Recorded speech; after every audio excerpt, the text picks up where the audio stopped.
محمد رسول اللہ نے فرمایا جو آدمی صبح اور شام، صبح کی نماز کے بعد اور مغرب کی نماز کے بعد 100 مرتبہ ایک تسبیح پڑھ لیتا ہے، اس کا 70 سال کا جو جادو ہے اللہ اس کو جلا دیتا ہے۔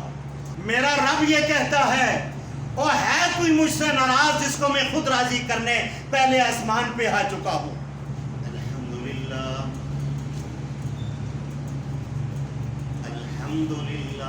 نحمده ونستعینه ونستغفره ونعوذ باللہ من شرور انفسنا ومن سیئات اعمالنا من يهده الله فلا مضل له ومن يضلله فلا هادي له وأشهد أن لا إله إلا الله وحده لا شريك له وأشهد أن محمدا عبده ورسوله أما بعد فإن خير الحديث كتاب الله وخير الهدي هدي محمد صلى الله عليه وسلم شر الأمور محدثاتها كل محدثة بدعة كل بدعة ضلالة كل ضلالة في النار۔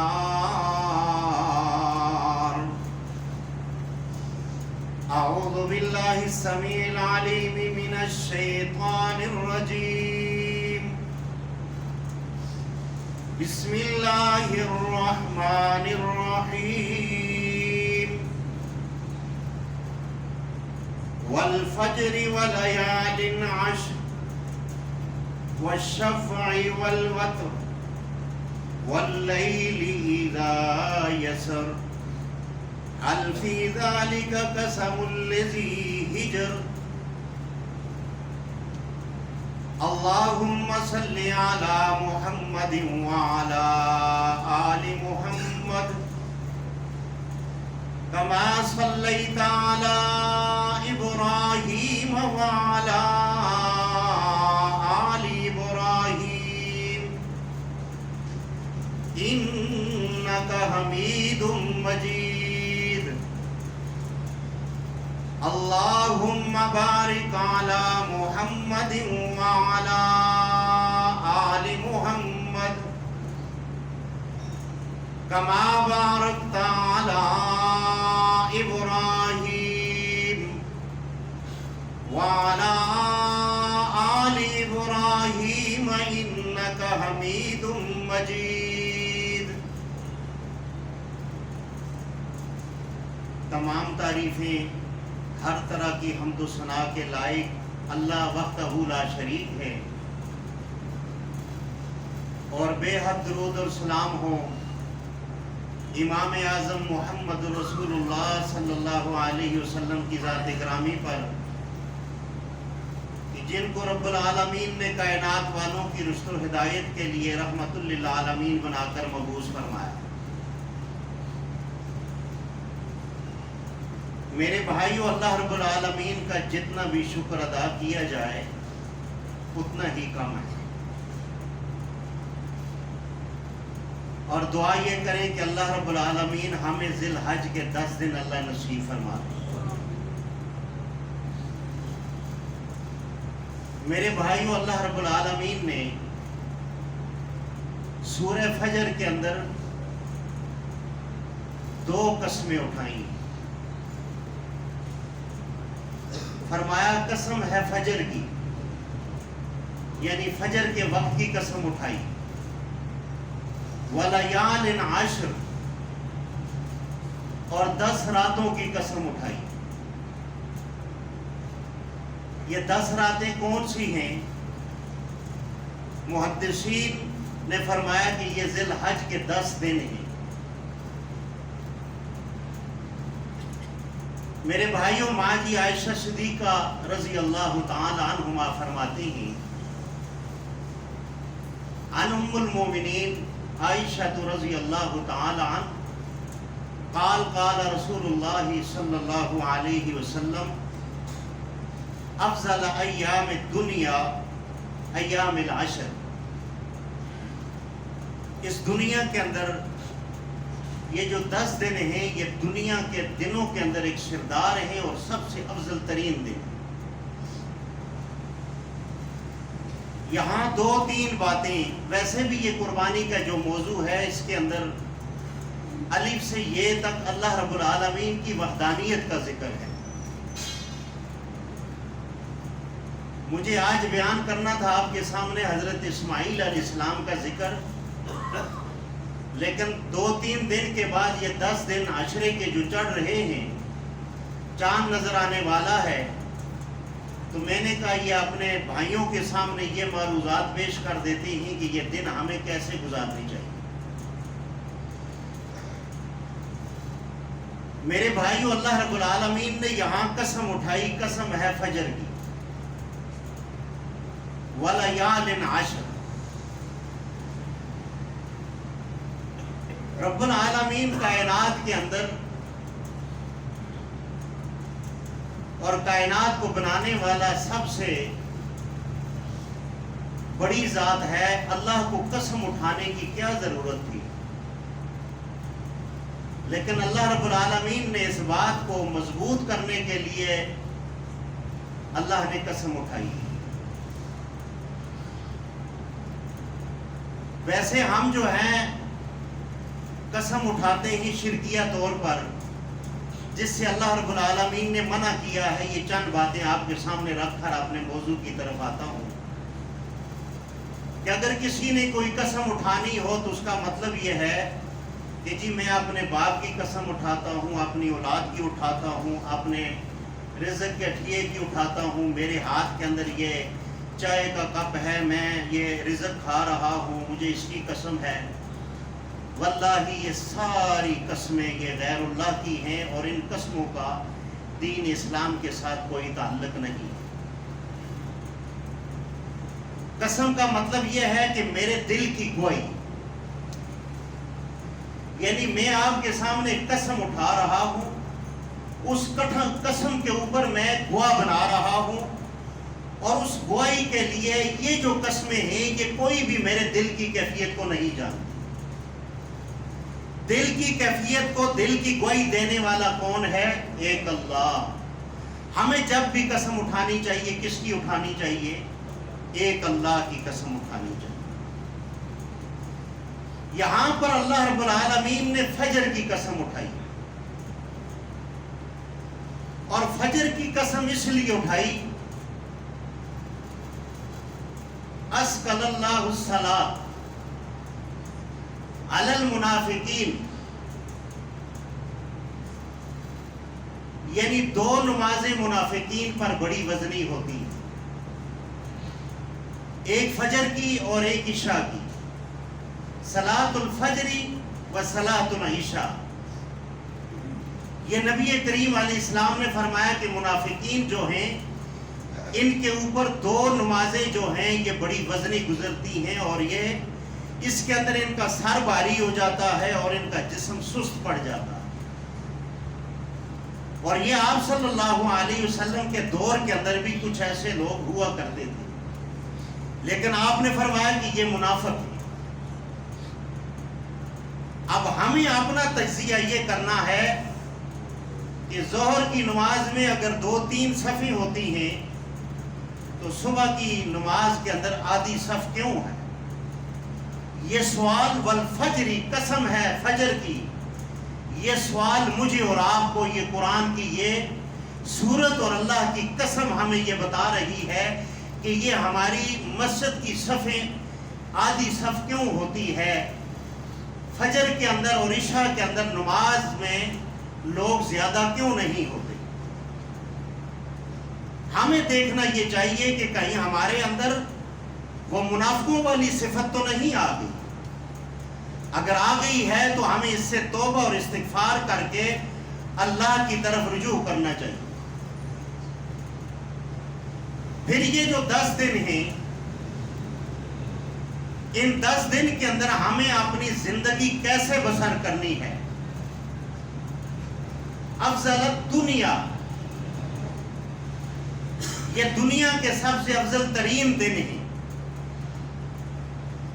اور 30 دن ایسے ہیں سال کے اندر، 10 دن ماہ رمضان کے آخری جن کے اندر طاق آتے ہیں۔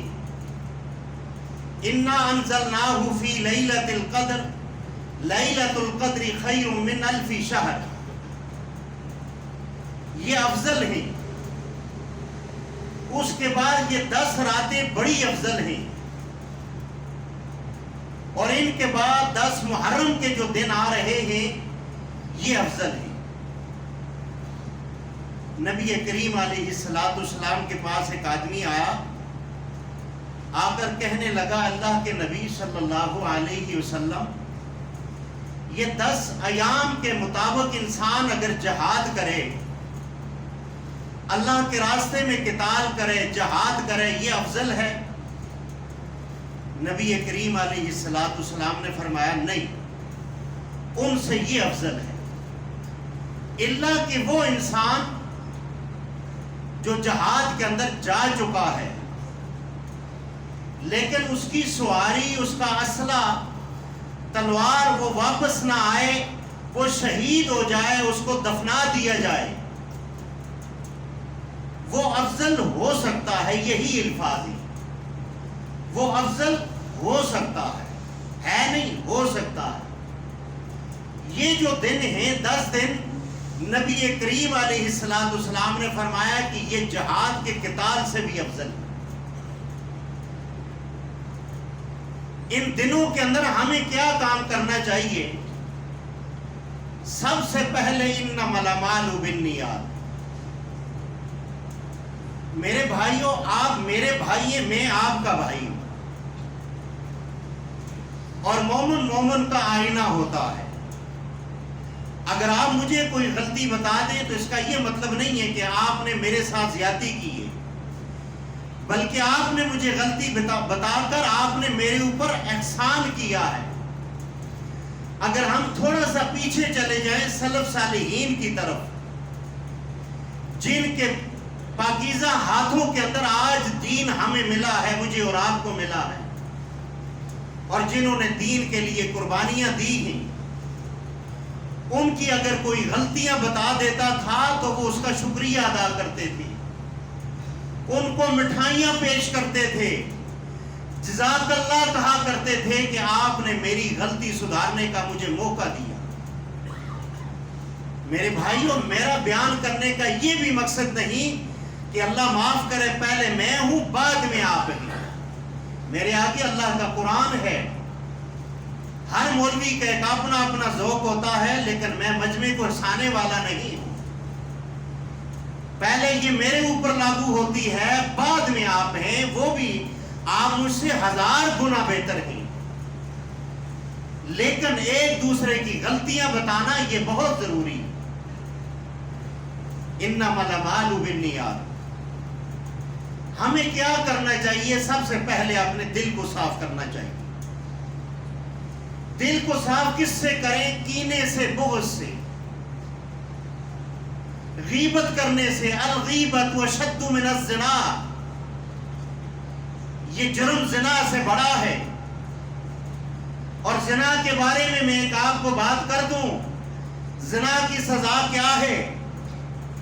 ایک آدمی مرتد ہو جاتا ہے۔ مرتد کس کو کہتے ہیں؟ جو دائرہ اسلام سے خارج ہو جائے، جو نبی کریم علیہ السلام کا کلمہ چھوڑ کر کسی ذلی بروزی کانے دجال کا کلمہ پڑھ لے، اس کو کیا کہتے ہیں؟ وہ کذاب ہو گیا، وہ مرتد ہو گیا۔ دین اسلام کے اندر مرتد کی سزا رجم نہیں ہے، ایک زنا کرنے والے کی سزا اللہ نے رجم رکھی۔ یہ اتنا بڑا جرم ہے جو آج معاشرے کے اندر جو ہے یہ ایک فیشن کے طور پہ بن چکا ہے، اور اس کے ثمرات آپ کو اور مجھے نظر آ رہے ہیں۔ آپ نے دیکھا ملک پاکستان کے اندر اولے برسے ایک اولا آدھا کلو کا تھا، لوگوں کی گاڑیاں توڑ دی، شیشے ٹوٹ گئے۔ 2-3 دن پہلے ہمارے ہزارے کے اندر آندھی آئی، لوگوں کی ٹینکیاں اڑ گئی چھتوں کے اوپر سے۔ پھر آپ نے مردان کے اندر دیکھا ہوگا وہ ہوائیں آئیں، یہ کیا ہے؟ یہ ہمارا جرم ہے، ہمارے گناہ ہیں، یہ ہمارے اوپر اللہ رب العالمین ہمیں یہ چھوٹا چھوٹا ٹچ دے کر اللہ رب العالمین ہمیں یہ کہہ رہا ہے کہ اللہ رجوع کر لو اللہ کی طرف۔ میرے بھائیوں، ان دنوں کے اندر سب سے پہلے آپ نے دلوں کے اندر سے کینہ، بغض، غیبت، یہ چیزیں نکال دو۔ پھر اگر دو بھائیوں کے درمیان بات ہوتی ہے، اس بات کو پھیلانا حرام ہے، یہ ایک مجلس ہے۔ میں اور آپ اگر دو بھائی آپس میں بات کر رہے ہیں، یہ ایک مجلس ہے۔ نبی کریم علیہ السلام نے فرمایا کہ مجلس کی بات کو شائع کرنا یہ حرام ہے۔ آج ہم ان چیزوں کو جائز سمجھ رہے ہیں۔ اتق اللہ حل محارم، اللہ کے نبی علیہ السلام نے فرمایا اللہ کی حرام کردہ چیزوں کو حرام سمجھنے والا یہ مومن ہے، اور مومن کا آئینہ ہے۔ یہ جو دن ہی ہمیں یہ بتا رہے ہیں دلوں کو صاف کر لو۔ اپنے بھائیوں کے لیے جن کو نہیں معاف کر سکتے، آپ کا دل نہیں چاہتا، اس نے ظلم بہت زیادہ کیا ہے، آپ کا دل دکھایا ہے، آپ کا دل خون کے آنسو رو رہا ہے اس کا نام لینے سے، لیکن نبی کریم علیہ السلام نے اس کا آپ کو اجر بتایا ہے۔ اجر کیا ہے؟ فرمایا جو کسی کو نہ چاہتے ہوئے بھی معاف فرما دے، میرے نبی کریم علیہ السلام نے مہر لگا دی جنت کی۔ فرمایا اس کو میرا پیغام دے دو، جو نہ چاہتے ہوئے بھی اپنے بھائی کو معاف کر دے، میرے محمد رسول اللہ نے فرمایا اس کے لیے جنت ہے۔ جنت میرے اور آپ کے ہاتھ کے اندر ہے۔ ایک پاؤں میرا آپ کا دنیا پر ہے، دوسرا پاؤں میرا آپ کا جنت میں ہے۔ اس کے لیے کیا کرنا ہے؟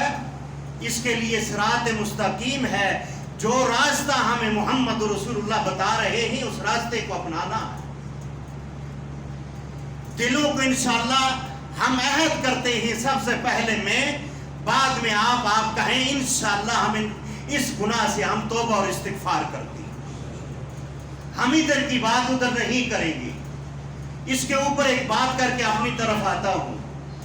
آپ کے ساتھ ایک آدمی 100 روپے کا دھوکہ کر دے، آپ مجھے یہ بتائیں، آپ صدیاں کہو گے اس نے دھوکہ کر دیا، میرا 100 روپے کا نقصان ہو گیا، اور جو ہم اپنا نقصان خود کر رہے ہیں، آپ نے اس اعمال کی گٹھڑی کے اندر جو سوراخ کیا ہوا ہے، جس کے اندر سے اعمال گر رہے ہیں، تہجد گر رہی ہے، اور صوم صلات گر رہی ہے، زکوٰۃ گر رہی ہے، حج گر رہا ہے، نیکی گر رہی ہے، اللہ کہ اللہ کی عبادت میں ہم بالکل تنہا اکیلے جا رہے ہیں، مجھے یہ بتائیں یہ ہمیں ظلم نظر نہیں آتا؟